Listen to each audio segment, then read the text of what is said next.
श्रीराम जय जय राम. संतांचे ग्रंथ.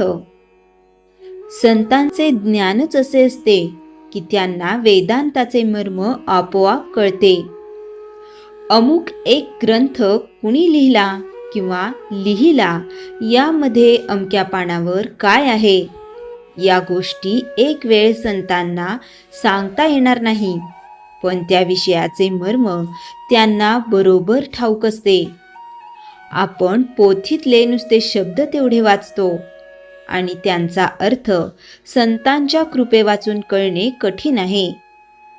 बापाचा निरोप लहान मूल आईला आपल्या बोबड्या शब्दात आणि स्वतःला कळला असेल तसा सांगते, तितपतच पोथीतल्या शब्दांचा अर्थ आज आपल्याला सांगता येईल. संतांनी ग्रंथ लिहिले याचे कारण, ज्यांना बुद्धीने खात्री करून घ्यायची आहे त्यांनी ती करून घ्यावी आणि परमार्थ करावा. संतांच्या वचनाचा ओढून ताणून अर्थ करू नये, याचा सरळ अर्थ घ्यावा. ग्रंथ वाचित असताना आपली मते बाजूला ठेवावीत. एका अक्षरावर दुसरे अक्षर लिहिले तर पहिले दिसत नाही आणि समजत नाही, म्हणून शुद्ध मनाने ग्रंथ वाचावा. आपल्या वडिलांचे पत्र जर आपल्याला आले तर आपण त्यातले अक्षर न अक्षर वाचतो. तसे ज्ञानेश्वरी, दासबोध हे ग्रंथ अगदी मनापासून वाचावेत. पुष्कळ लोक जे पोथी ऐकायला जातात ते लोकांनी बरे म्हणावे यासाठी, किंवा करमत नाही यासाठी, किंवा इतर उद्योग नाही म्हणून जातात. असे करणे योग्य नाही. खरे म्हणजे संतांचे ग्रंथ वाचून स्वतःला काय करायला पाहिजे ते शोधून काढून तेवढे करणारे लोक थोडेच असतात. ते ग्रंथ वाचून त्यांचा अर्थ नीट समजणारे लोक त्यापेक्षा जास्त असतात.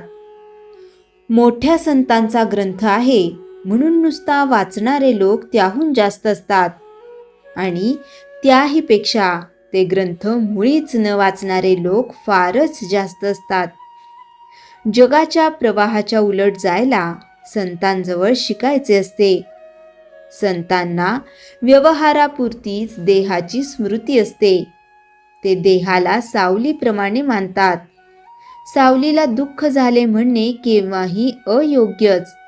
म्हणूनच संतांच्या मनावर सुखदुःखाचा परिणाम होत नाही.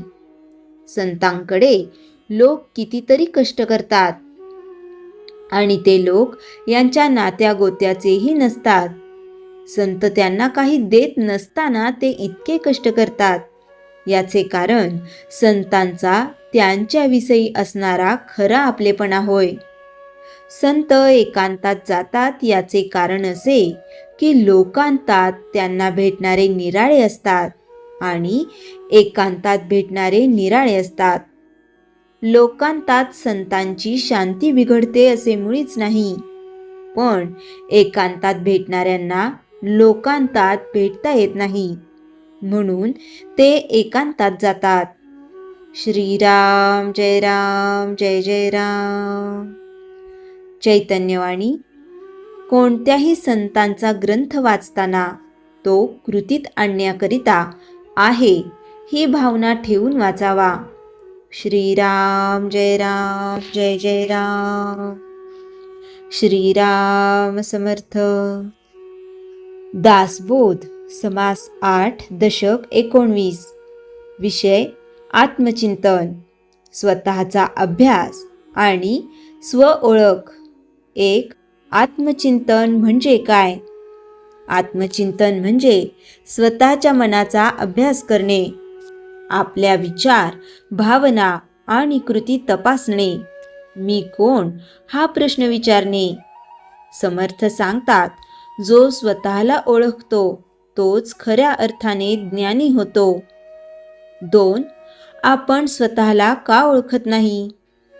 आपण बाह्य गोष्टींमध्ये गुंततो, इतरांचे दोष पाहतो, पण स्वतःकडे लक्ष देत नाही, म्हणून स्वतःचा खरा स्वभाव आपल्याला कळत नाही. 3. एक उदाहरण. एक माणूस आरशात पाहतो, त्याला बाह्य रूप दिसते, पण त्याचे मन, विचार, भावना त्याला दिसत नाहीत. तसेच आत्मचिंतनाशिवाय अंतःकरण समजत नाही. 4. आत्मचिंतन का आवश्यक आहे? चुका ओळखता येतात, सुधारणा करता येते, मन शुद्ध होते, योग्य मार्ग सापडतो. 5. आत्मचिंतन कसे करावे? समर्थ सांगतात, दिवसातून थोडा वेळ स्वतःसाठी ठेवा. आज काय केले, काय चुकीचे केले याचा विचार करा. आपल्या भावनांचा अभ्यास करा. 6. प्रामाणिकपणा आवश्यक. आत्मचिंतन करताना स्वतःशी प्रामाणिक राहा. चुका लपवू नका. सुधारण्याची तयारी ठेवा. 7. साधना आणि आत्मचिंतन. ध्यान, नामस्मरण, मौन या गोष्टींमुळे मन शांत होते आणि आत्मचिंतन सोपे होते. 8. संतांचा आदर्श. समर्थ रामदास स्वामी यांनी सतत आत्मचिंतन केले, म्हणून त्यांना आत्मज्ञान प्राप्त झाले. 9. एक साधा दृष्टांत. स्वच्छ पाण्यात तळ दिसतो, पण पाणी गढूळ असेल तर काहीच दिसत नाही. तसेच मन शांत आणि स्वच्छ असेल तरच स्वतःची ओळख होते. 10. अंतिम सार.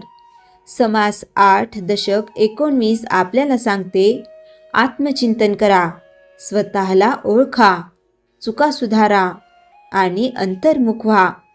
असे जीवन जगणारा मनुष्य खऱ्या अर्थाने प्रगती करतो आणि आत्मज्ञानाच्या मार्गावर जातो. श्रीराम समर्थ. दासबोध. समास 8 दशक 20. हा दशक म्हणजे समास 8 चा सार आणि अंतिम दिशा. समर्थ साधकाला संपूर्ण जीवनमार्ग एकत्रित करून देतात. 1. समास 8 चा एकत्रित सार.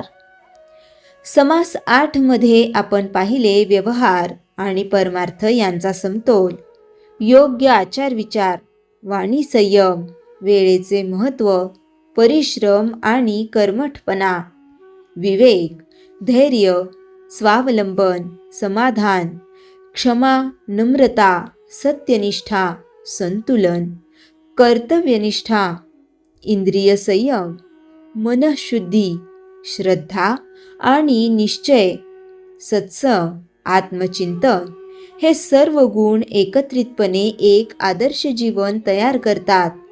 2. जीवनाचा खरा मार्ग. समर्थ सांगतात, जीवन म्हणजे फक्त जगणे नाही, तर योग्य पद्धतीने जगणे आहे. कर्तव्य करा, साधना करा आणि संतुलन ठेवा. 3. एक उदाहरण.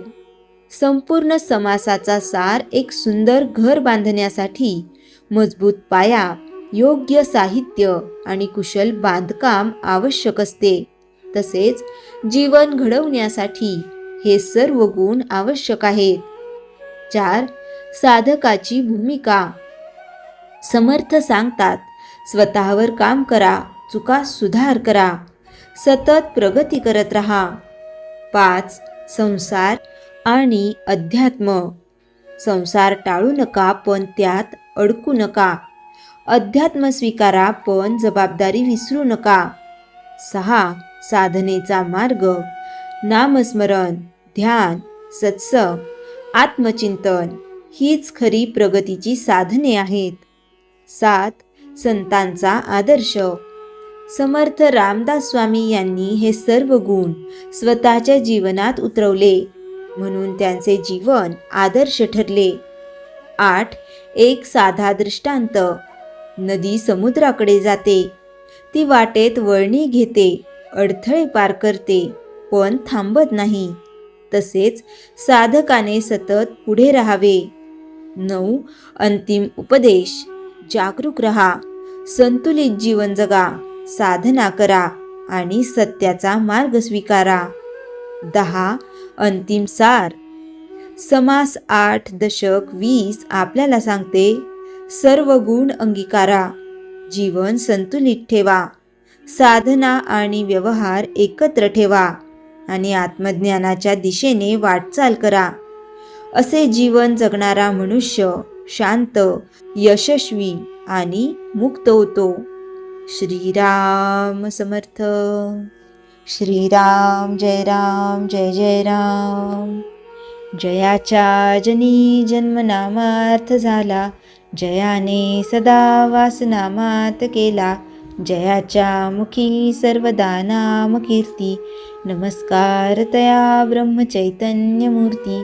श्रीराम जय राम जय जय राम. जानकी जीवन स्मरण जय जय राम.